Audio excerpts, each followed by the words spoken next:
Department ఉంది. ఇప్పుడు విమలక్క లాంటి వాళ్ళకు మిగతా అన్ని ఆర్గనైజేషన్స్ కూడా ఒక రిక్వెస్ట్ చేస్తున్నాం.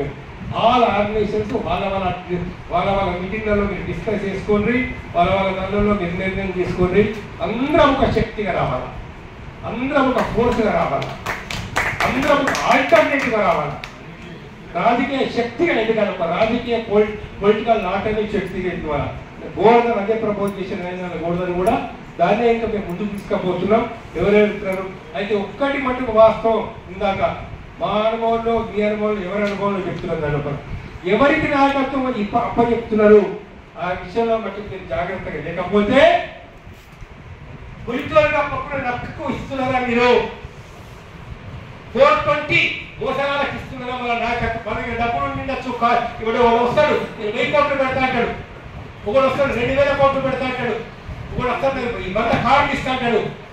వాడి కార్డులను చూసి వాడి డబ్బులు చూసి ఇప్పుడు నాయకత్వం ఇస్తారా?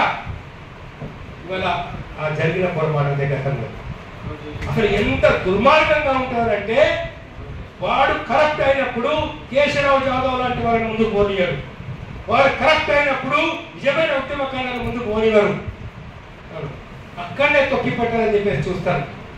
ఈ అనుభవాలను దృష్టిలో పెట్టుకొని నేను మీకు అందరు కూడా చెప్పేది ఏంటంటే, పృథ్వీరాజు కావచ్చు, మిగతా అందరూ కూడా మన అందరూ కూడా చెప్పదలుచుకుని విమలక కావచ్చు, మీరు ఎన్నుకునే కమిటీలు, మీరు చేసే ఉద్యమాలు, మీరు నిర్మించేటువంటి ఒక కార్యక్రమాల లోపల అవకాశవాదులకు కానీ, అవకాశవాదులు కూడా కాదు మోసగాళ్ళకి అవకాశం ఇవ్వకండి.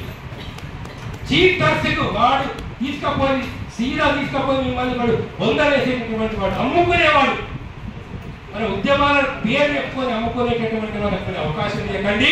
దానిలో మాకు వయసు అయిపోయింది, మాకు ఏం లీడర్షిప్ అవసరం లేదు, మాకు ఏం అవసరం లేదు, దాని లోపల మేమేం చేయం, కానీ మేము మీ వెనకాల ఉంటాం, మీ వెనకాల ఉంటాం, మానవుగా మీకు సపోర్ట్ ఇస్తాం.